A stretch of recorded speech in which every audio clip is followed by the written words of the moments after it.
Everyone, welcome to Naira study. अब आप सब कैसे हैं? आई होप कि आप सभी बहुत अच्छे होंगे। तो फ्रेंड्स, आज हम क्या कंप्लीट करेंगे, तो सबसे पहले इसको जान लेते हैं। तो आप लोगों का जो 2018 का प्रीवियस ईयर क्वेश्चन पेपर हो जाता है उसको सॉल्व करेंगे। और आप लोग जानते हैं आप लोगों के लिए कितना इम्पॉर्टेंट हो जाता है ये पार्ट का मतलब ये है, जितने भी प्रीवियस ईयर क्वेश्चंस पेपर है उनको आप सॉल्व करेंगे तो आप लोगों को ना 50 to 60% बेनिफिट मिल जाएगा। क्यों? क्योंकि क्वेश्चंस रिपीट होते हैं, और जब क्वेश्चंस रिपीट होते हैं तो आप 2016 से लगा के 2024-25 तक के आप कंप्लीट कर लेंगे तो आपका 50 to 60% चीज़ें जो है वो कंप्लीट हो जाएंगी। ठीक है ना? तो चलिए स्टार्ट करते हैं। और जैसा कि आप लोगों को पता है ये कितने नंबर का होता है, तो 25 नंबर का होता है हिंदी जो सब्जेक्ट हो जाता है। और उसमें कम से कम कितने लाने होते हैं सेफ जोन में रहने के लिए, तो 12 नंबर्स यानी कि 12 नंबर्स लाने रहते हैं। ठीक है ना? और बाकी अगर आप एक्स्ट्रा एफर्ट करेंगे तो आपका परसेंटेज अच्छा जाएगा। तो चलिए बिना टाइम को वेस्ट किए हुए स्टार्ट करते हैं। सबसे पहले देखते हैं वस्तुनिष्ठ टाइप क्वेश्चंस। वस्तुनिष्ठ टाइप क्वेश्चंस में पहला क्वेश्चन हो जाता है, देखिए ये ढा और ढा वर्ड जो होते हैं वो क्या कहलाते हैं। तो यहाँ पे मैं इसको थोड़ा सा एक सेकेंड जूम कर देती हूँ। ठीक है, थोड़ा सा 1 सेकेंड।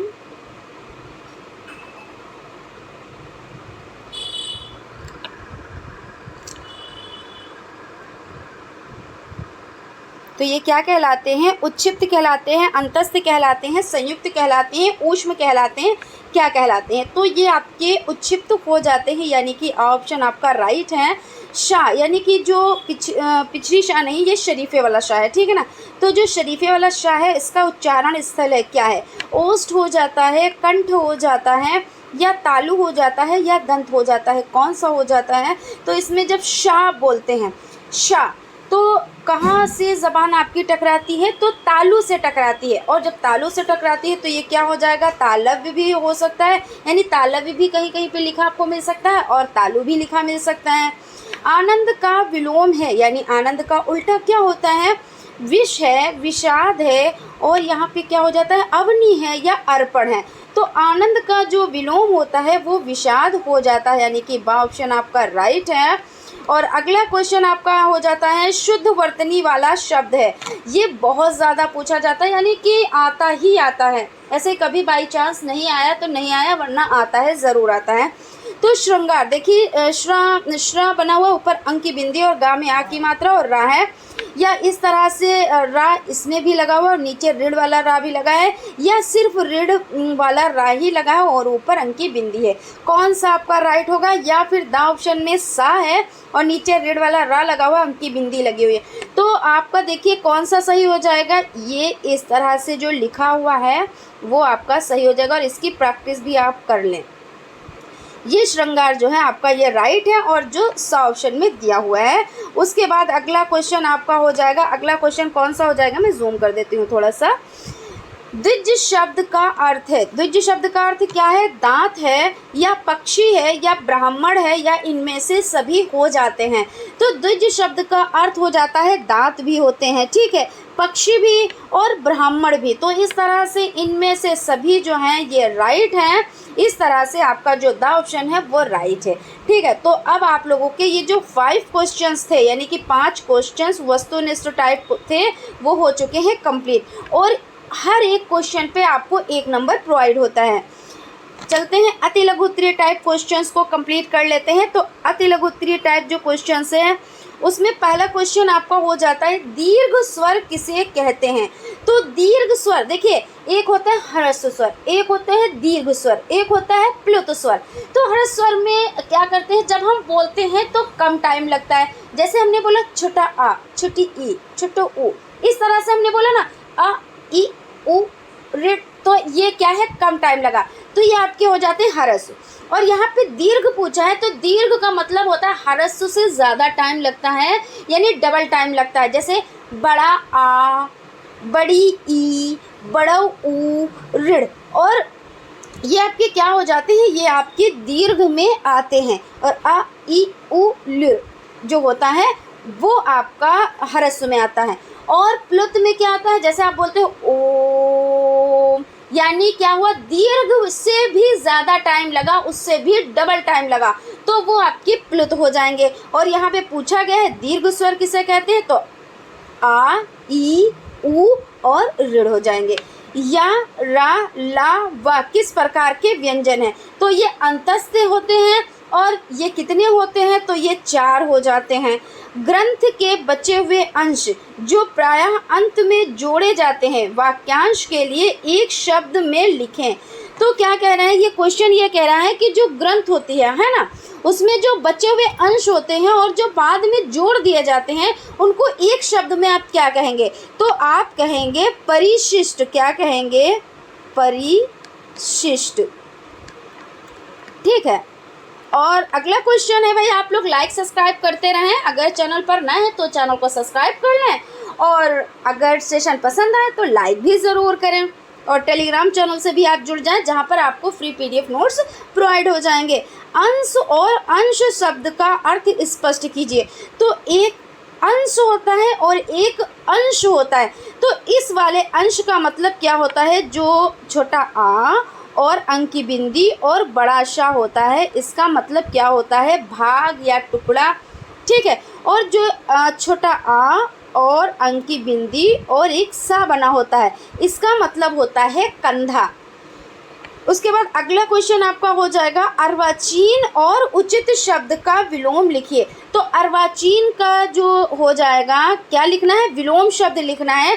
तो अर्वाचीन का हो जाएगा प्राचीन, और आपका उचित शब्द का क्या हो जाएगा, उचित का हो जाएगा अनुचित। ठीक है ना, उचित का क्या हो जाएगा, उचित का अनुचित हो जाएगा। और उसके बाद आप लोगों का अगला क्वेश्चन जो हो जाता है, और लास्ट क्वेश्चन, यानी जो आपके अति लघु उत्तरीय टाइप क्वेश्चन है, उसमें लास्ट क्वेश्चन ये हम बात कर रहे हैं। ठीक है ना। उसके बाद लघु उत्तरीय टाइप क्वेश्चंस को देखेंगे। विस्मयादि बोधक चिन्ह का प्रयोग कब करते हैं, तो विस्मयादि बोधक चिन्ह क्या होता है, जैसे आपने कोई ऐसी बात सुन ली, जैसे बहुत ज़्यादा खुशी वाले, अरे वाह मज़ा आ गया, ऐसे कहते नहीं हो कि कोई बहुत ज़्यादा बहुत अच्छी कोई खुशी वाली बात सुन ले, तो या बहुत दुख वाली कोई बात सुन ले तो हाय ऐसा क्या, अरे ये क्या हो गया, जैसे ऐसे नहीं होता, कोई दुख वाली बात आप सुन लेते हो ना, तो उसके बाद जब आप ये लिखते हो, उसके बाद ये चिन्ह लगाया जाता है विस्मयादि बोधक। और ये चिन्ह कैसा लगता है, इस तरह से एक लाइन होती है और नीचे एक बिंदी होती है, और इसमें क्या, जैसे हाय, आहा, ओहो, छी, जैसे कोई चीज़ देख के नहीं कहते छी छी छी, अच्छा नहीं है, अच्छा नहीं है, ऐसे नहीं बोलते। तो वो किसमें, तो विस्मयादि बोधक। जब आप इसको लिखेंगे, जैसे हम यहाँ पे लिख देते हैं, जैसे हाय आपने लिखा, ठीक है, तो यहाँ पे इस चिन्ह का यूज़ किया। आहा लिखा, और तो आपने इस चिन्ह का यूज़ किया। ओहो आपने लिखा, ओहो, तो आपने इस चिन्ह का यूज़ किया। छी, जैसे कहते हैं छी छी, जैसे बहुत लोग होते हैं, कितनी भी अच्छी चीज़ उनको दे दो, मगर वो हर चीज़ को ऐसा कहते हैं छी, अच्छी नहीं, अच्छी नहीं, छी छी, ऐसे नहीं बोलते हैं, ऐसा लगता है कि बहुत गंदी चीज़ हो। तो ऐसा इस वाला जो ये वाला जब ऐसे बोलते हैं, तो ये वाला चिन्ह यूज़ किया जाता है। ठीक है, इसको क्या कहेंगे, विस्मयादि बोधक चिन्ह कहेंगे। तो यहाँ पे आप लोगों के अति लघुत्तरीय टाइप क्वेश्चंस हो जाते हैं कंप्लीट। और अब हम लोग कंप्लीट करेंगे लघुत्तरीय टाइप क्वेश्चंस। इसमें पहला क्वेश्चन आपका हो जाएगा, स्पर्श व्यंजन किसे कहते हैं, और स्पर्श व्यंजन का उल्लेख कीजिए। तो स्पर्श व्यंजन के देखिए, हमने पिछला पेपर भी सॉल्व कराया, उसमें भी ये क्वेश्चन आया हुआ था। जैसे क्या है कि जब हम बोलते हैं व्यंजन, हम बोलते हैं, जैसे हम बोलते हैं का, ख, ग, घ, तो क्या है, कंठ पर जोर पड़ता है और इसको कंठ ही कहते हैं। ठीक है ना। तो ये कंठ से जब निकलता है तो का, खा, ग, घा वाली लाइन जो कंठ हो जाती है, यानी इसने कंठ को स्पर्श किया। फिर उसके बाद क्या होता है, कंठ, मूर्धा, दंत, ओष्ठ, ये सभी हो जाते हैं। इसमें टोटल क्या हो जाते हैं, 25 होते हैं इसमें, और 5 वर्गों में ये बटे होते हैं। कौन कौन से, कंठ, मूर्धा, तालु और दंत और ओष्ठ। जब आप पाफा बोलते हैं, पाफा, बा, भा, तो आपकी ओठ से ओठ टकराती है। दंत जैसे ता, था, दा, धा आप बोलते हैं तो ज़बान दांतों से टकराती है। तो यही आपका हो जाएगा। और इसमें टोटल अगर हम अक्षरों की बात करें तो 25 हो जाते हैं और 5 वर्गों में ये विभाजित होते हैं। उसके बाद अगला क्वेश्चन आपका है, अग्नि, अमृत, गंगा और गुरु के एक एक समानार्थी शब्द लिखिए। तो अग्नि, देखिए अग्नि का क्या हो जाएगा, हम यहाँ पे क्लियर करते हैं इसको फटाफट से। तो अगर अभी तक आप लोगों ने चैनल को सब्सक्राइब नहीं किया तो भाई फटाफट से आप लोग सब्सक्राइब कर लें।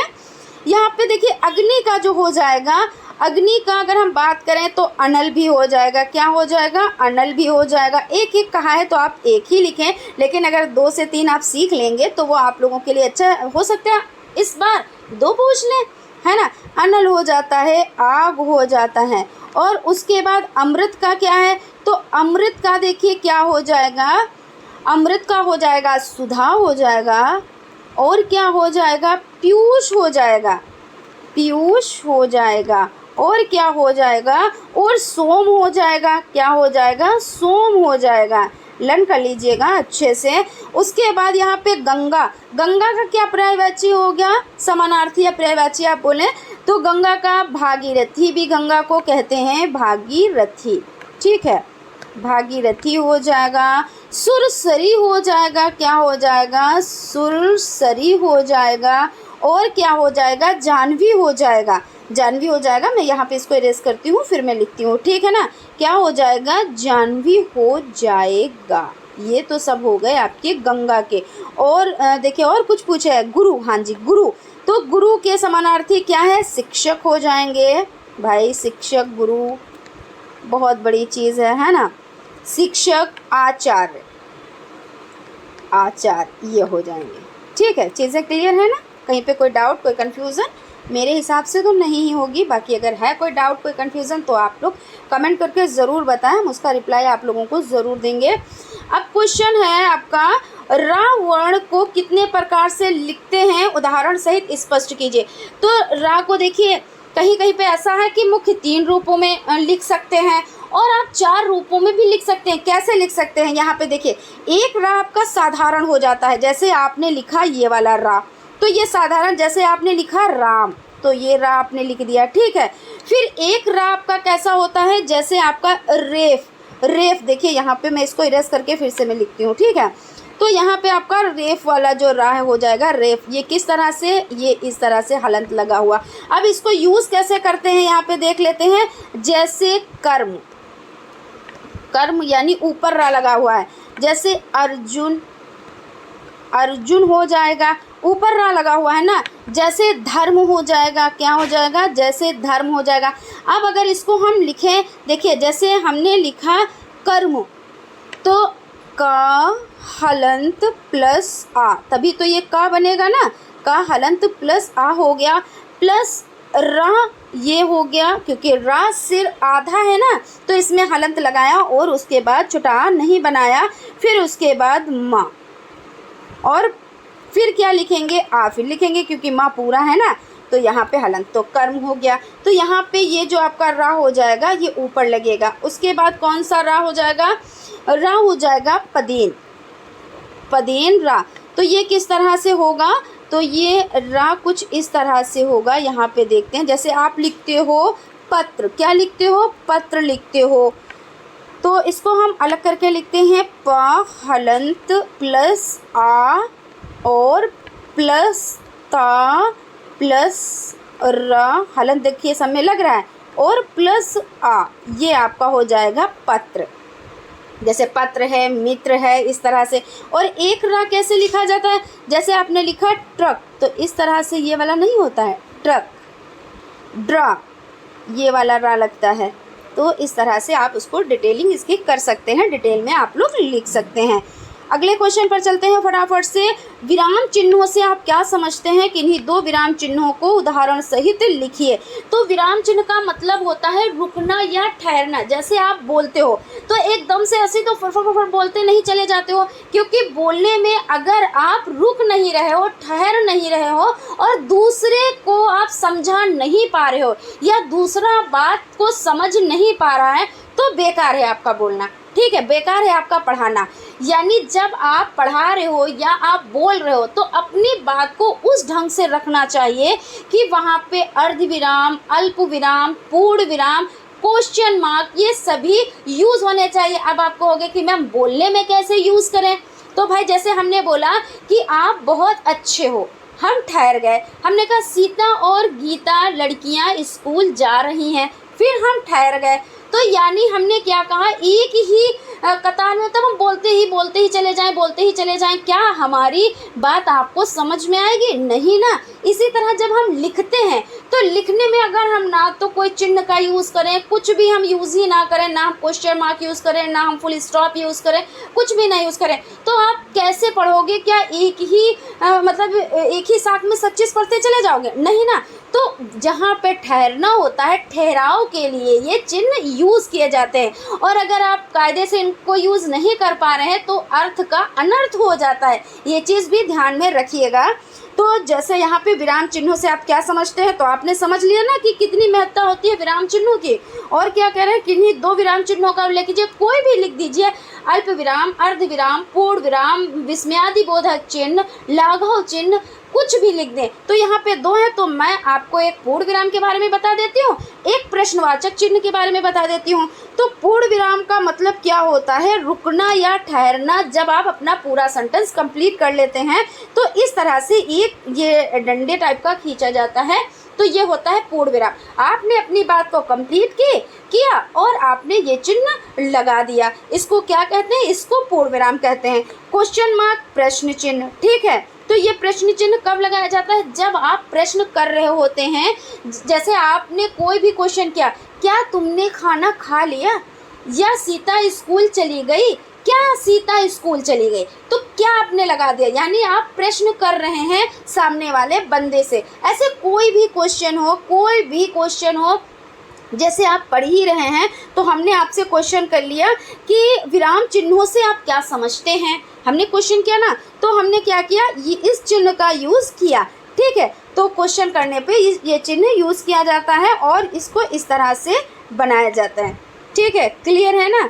और भी चिन्ह होते हैं जिनको हम पिछले क्लास में भी बता चुके हैं, लाघव चिन्ह के बारे में बता चुके हैं और हंस पद के बारे में बता चुके हैं, यानी त्रुटि पूरक जिसको कहते हैं।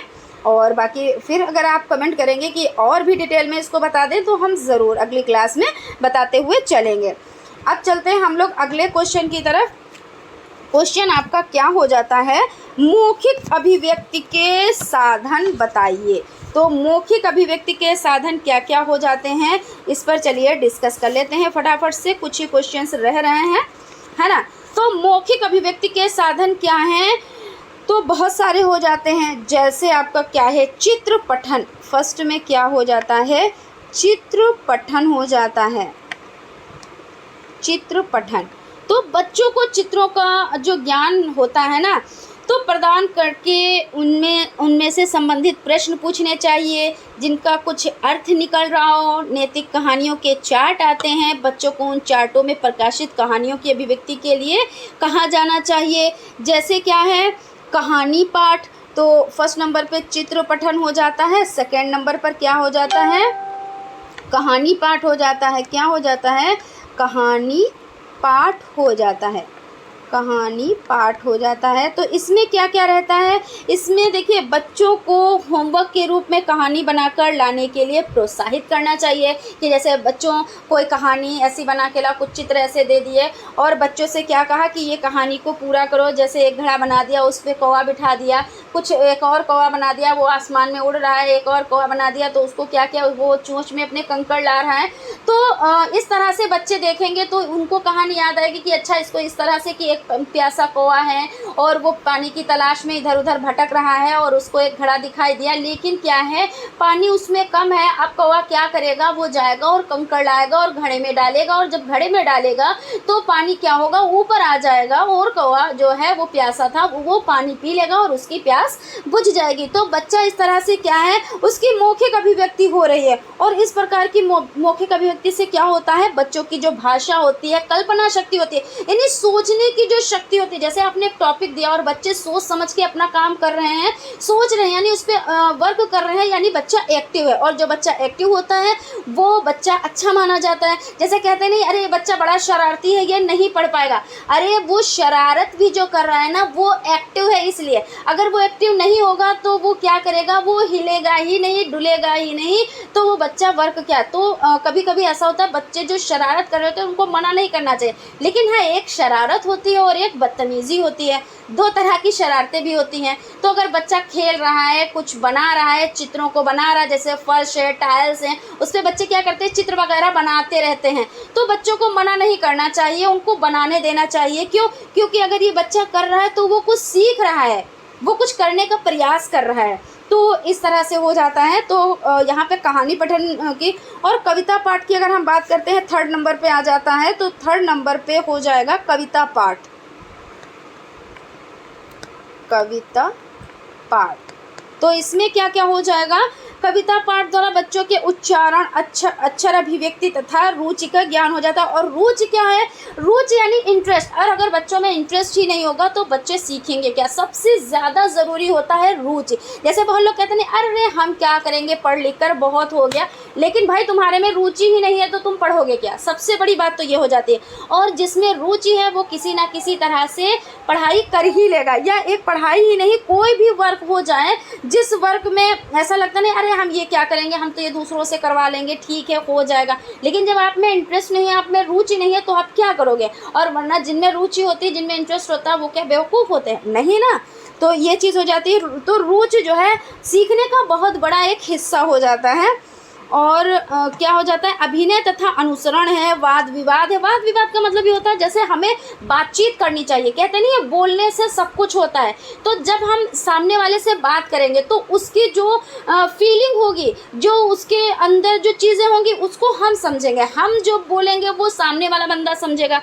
तो यानी क्या है, वाद विवाद। अगर हमारे में कोई कमी है, जैसे हम होता नहीं कि हम बोल रहे हैं लेकिन हमारे तलफ़ुज़ नहीं ठीक है, तो जब सामने वाला बोलेगा तो हम उसको कैच करेंगे कि ये चीज़ तो हम सही नहीं बोलते हैं, लेकिन ये बंदा बोल रहा है तो हमें भी ऐसे ही बोलना चाहिए। तो जो वाद विवाद होता है तो ये बहुत ही ज़्यादा ज़रूरी होता है और बच्चों को करवाना भी चाहिए। और क्लासेस में ऐसा होता है कि संगोष्ठियाँ बनवाई जाती हैं और बच्चे जैसे 4-5 बच्चे हैं साथ में बैठ के बातें कर रहे हैं, तो वो चीज़ बहुत अच्छी मानी जाती है। ठीक है, यहाँ पे फिर बहुत ज़्यादा हो जाएगा, चलिए यहाँ तक ही रखते हैं। और अगला क्वेश्चन है, भाई आप लोग लाइक करते रहें फटाफट से। लाइक करने के लिए आप लोगों से बोलना पड़ता है, ये चीज़ तो हमने मान ली भाई। लेखन शिक्षण की सामान्य त्रुटियों को स्पष्ट कीजिए। तो लेखन शिक्षण की सामान्य त्रुटियाँ क्या क्या हो जाती हैं, जैसे देखिए वाक्य लेखन का तात्पर्य क्या होता है। लेखन शिक्षण की जो त्रुटियां हो जाती हैं ना, तो उसमें क्या होता है, भाव विचारों के अनुरूप शब्दों को उपयुक्त क्रम में सजाना, उपयुक्त शब्दों का चयन। तो यहाँ पे क्या हो जाएगा कि वाक्य लेखन का तात्पर्य भाव विचारों के अनुरूप शब्दों को उपयुक्त क्रम से सजाना, उपयुक्त शब्दों का चयन तथा उनके सही क्रमयोजन के अभाव में वाक्य का सही अर्थ भी स्पष्ट नहीं हो सकता। और वाक्य ऐसा होना चाहिए जो किसी एक भाव को पूर्ण रूप से प्रकट करता है, जैसे वो गाता है। अब यहाँ पे क्या है, वो संगीत सिखाता है, संगीत लिखने के लिए वो गुरुजी के पास जाता है। और त्रुटियों के प्रकार कौन कौन से हो जाते हैं, जैसे शब्द अर्थ संबंधी त्रुटियाँ हो जाती हैं कि जैसे शब्द कुछ और है और उसका अर्थ कुछ और निकल रहा है ना, तो उस तरह से त्रुटियां हो जाती हैं यानी लिखने में। और कर्ता क्रिया संबंधी त्रुटियां हो जाती है, वचन क्रिया संबंधी त्रुटियां हो जाती है, ने का अशुद्ध प्रयोग हो जाता है, पुनरुक्ति दोष हो जाते हैं और अन्य विभक्तियों के प्रयोग संबंधी त्रुटियां हो जाती हैं। जैसे त्रुटियों का अगर हम बहुत सिंपल भाषा में कहें ना, तो त्रुटियां देखिए हर जगह जगह पे हो जाए। जैसे कहीं पे पूर्ण विराम नहीं लगा, कहीं पे अर्ध विराम नहीं लगा, कहीं पे शा को सा लिख दिया, सा को शा लिख दिया, इस तरह से भी त्रुटियां हो जाती हैं। और त्रुटियों को कई कारण हो जाते हैं। जैसे जब लिखते हैं तो लिखने के टाइम पे क्या होता है, जब शिक्षक ना वो टोकते नहीं है बच्चों को, और टोकना चाहिए कि अगर यहाँ पे ये चीज़ है, जैसे छोटी की मात्रा और बड़ी की मात्रा में बड़े बच्चे कंफ्यूज रहते हैं, छोटों और बड़ों की मात्रा में बड़े बच्चे कंफ्यूज रहते हैं, तो उनको उस ढंग से सिखाना चाहिए। जैसे छोटी ई है तो ई कहें, बड़ी ई है तो ई कहें, है ना। तो इस तरह से जब बच्चों को आप बताएंगे तो बच्चों में ये त्रुटियां नहीं होंगी। उसके बाद ओ आओ में भी हो जाता है। और जैसा कि हमने बताया, जैसे स्कूल, तो कुछ लोग क्या करते हैं, छोटी ई से और छोटी ई और सा का में बड़ों की मात्रा और ला लगा दिया, लेकिन होता क्या है, आधा सा और का में बड़ों की मात्रा और ला होता है, स्कूल होता है। इस तरह से बहुत सारी त्रुटियां होने की संभावनाएं रहती हैं, लेकिन अगर उस पर वर्क किया जाए तो ये संभावनाएं ख़त्म हो सकती हैं और हो भी जाती हैं। और कहीं कहीं पे देखिए ना होता है तो गणित वाला अड़ा भी यूज़ होता है, कहीं पे ना ही यूज़ होता है। लेकिन कुछ लोग क्या करते हैं कि जहाँ पे गणित वाला अड़ा यूज़ होना चाहिए वहाँ पे ना ही लिख देते हैं, मगर वो चीज़ गलत है। कहीं पे अंक की बिंदी लगनी है लेकिन वो चंद्र की बिंदी लगा देते हैं, वो चीज़ गलत हो जाती है। हालांकि वो नाक से ही वर्ण निकलते हैं, जैसे हम अंत बोलें तब भी और चांद बोलें तब भी, है ना। लेकिन क्या है, चंद्र बिंदु अलग है और अंक की बिंदु अलग है, ये दोनों चीज़ें अलग होती हैं। जैसे रा जब लगाते हैं तो एक ऊपर रा लगता है, एक नीचे की तरफ रा लगता है। लेकिन क्या करते हैं कुछ लोग, क्या करते हैं जो ऊपर जैसे कर्म लिखना है तो कर्म माँ में नीचे रा लगा देते हैं, वो चीज़ गलत हो जाएगी। तो ये सभी जो त्रुटियाँ होती हैं उन पे ध्यान देना ज़रूरी हो जाता है। ठीक है, यहाँ तक आपका क्लियर हो गया। और आज का अगला क्वेश्चन और प्लस लास्ट क्वेश्चन देख लेते हैं, इस पर थोड़ी सी डिस्कस कर लेते हैं। और ये देखिए लिख कर इसलिए नहीं लाते क्योंकि देखिए छपा हुआ तो आपके पास भी है, बहुत सारा कलेक्शन भी होगा, लेकिन पढ़कर अगर ऐसे ना हो तो बहुत सारा कलेक्शन है आप उससे ही पढ़ लें। तो हम बस ये होता है कि जो चीज़ें इंपॉर्टेंट होती हैं और सरल भाषा में बताते हुए चलते हैं। ठीक है, फिर उसके बाद आपका हो जाता है श्रुत लेख का अर्थ एवं महत्व बताइए। श्रुत लेख का मतलब क्या होता है, तो सबसे पहले हम उसको समझ लेते हैं। ये साधन जो है वो प्राथमिक कक्षाओं में क्या होता है, प्रयुक्त होता है, और प्रतिलिपि के बाद अनुलिपि और अनुलिपि के बाद श्रुत लेख का क्रम आता है। और श्रुत लेख यानी सुनकर लिखना, यही तो होता है ना। तो प्राथमिक कक्षाओं में श्रुत लेख को ही शुद्ध लेख माना जाता है। तो क्या करते हैं बच्चों को हम क्या करते हैं, पहले हम बोलते हैं और बच्चे सुनते हैं और उसको लिखते हैं। तो जो सुनकर लिखा जाता है उसको क्या कहेंगे, श्रुत लेख कहेंगे। श्रुत लेख अर्थात सुना हुआ लिखना, है ना। और इसमें अध्यापक क्या करता है, बोलता है, और जो छात्र होते हैं वो क्या करते हैं, वो लिखते हैं। और श्रुत लेख में सुंदर लेख का तो महत्व होता ही है, लेकिन इसके साथ साथ भाषा की शुद्धता का भी महत्व होता है। क्यों? क्योंकि देखिए जब बच्चा क्या कर रहा है, सुन रहा है और फिर उसको लिख रहा है, यानी कई इंद्रियां काम कर रही हैं। सुन रहा है, लिख रहा है, यानी उंगलियां भी काम कर रही हैं, कान भी देख भी रहा है कि हम क्या लिख रहे हैं। तो उसमें क्या होता है, पाई मात्रे जो भी होते हैं वो सभी चीज़ें सही होती चली जाती हैं। इसीलिए तो इसको कहते हैं कि हाँ, श्रुत लेख अच्छी चीज़ मानी जाती है और ये बच्चों को कराना भी चाहिए। और श्रुत लेख का उद्देश्य क्या है, छात्रों की सर्वेंद्रियों और प्रशिक्षण करना, ताकि वो भाषा के जो शुद्ध रूप है उसको सावधानी से सुने। भाई सावधानी से नहीं बच्चा सुनेगा तो क्या होगा, बच्चा अगर थोड़ा सा, अब भाई आप ही इमला लिख रहे हो या हम ही लिख रहे हो, अगर हम थोड़ा सा भी इधर उधर ध्यान कर लें तो अगर क्या करें, थोड़ा सा भी ध्यान हमारा इधर उधर हो जाए तो क्या हम लिख पाएंगे, कायदे से सही ढंग से लिख पाएंगे? नहीं भाई, जो चीज़ नहीं सुनी वो हम नहीं लिख पाएंगे, यानी हमारे में क्या हो गई, हमारे में गलती हो गई। यही चीज़ है ना। तो इसमें क्या होता है, इस विधि के द्वारा छात्र के हाथ, कान और जो दिमाग है उसकी क्रियाएं संतुलित होती हैं। वो एक कहते हैं उस तरीके से वो संतुलन स्थापित कर लेती हैं, और जब संतुलन स्थापित कर लेती हैं तो वो अच्छे से लिख पाती हैं और उनकी जो स्मरण शक्ति होती है उसका भी विकास किया जा सकता है। और इसके साथ ही साथ सुनकर जो भाव होते हैं उनको ग्रहण करने का भी अभ्यास कराया जाता है, और वर्तनी की शिक्षा भी इसका क्या होता है, इसका उद्देश्य होता है। तो इस तरह से ये आपका श्रुत लेख हो जाता है। तो फ्रेंड्स, आप लोगों को सेशन कैसा लगा? आई होप आप लोगों को सेशन पसंद आया होगा, और अगर सेशन पसंद आया तो भाई लाइक तो ज़रूर ही कर दिया कीजिए। और अगर अभी तक आप लोगों ने चैनल को सब्सक्राइब नहीं किया है तो प्लीज़ सब्सक्राइब कर लेंगे, बेल आइकन को प्रेस कर लेंगे, और टेलीग्राम चैनल से भी जुड़ जाएंगे जहां पर आपको फ्री PDF नोट्स प्रोवाइड हो जाते हैं। तो फिर मिलते हैं हम लोग अगले क्लास में, तब तक आप लोग अपना ख्याल रखें और स्टडी को कंटिन्यू करें। Thank you.